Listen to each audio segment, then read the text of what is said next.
the kind of sensibility and identity this generation has adopted leaves no place for anyone who's a non-Jew.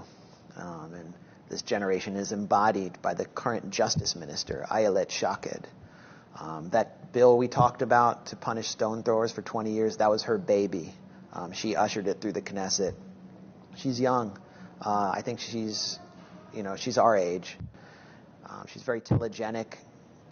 She's very popular in Israeli society. She's not a settler. She comes from a core Israeli city.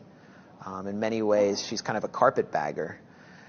And she is genocidal in her approach to Palestinians. In fact, she called for genocide during Operation Protective Edge for exterminating Palestinian mothers to prevent them from giving birth to little snakes. She's in charge of the Justice Ministry. And you look at the direction of Israeli society. You just look at the polls from Israeli Democracy Institute that show that a majority of youth state their refusal to sit in a classroom with an Arab or a non-Jew, that a majority of youth favor a kind of one-state apartheid solution. In 2011, in this poll, a plurality of Israelis stated their support for placing Arab citizens of the State of Israel in internment camps during wartime.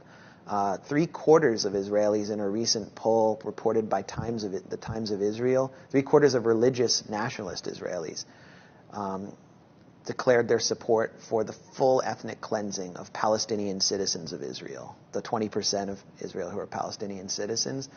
And 80% said that they boycott Arab businesses. So you look at the direction of Israeli society and you have to conclude that there's no hope for change from within. That those of us on the outside who want to see a different outcome than perpetual conflict can't work from inside Israeli society. We don't have a place for convincing people. There has to be pressure from the outside. And the pressure has to start here because it's Washington and the U.S. government that has funded radicalization in Israel.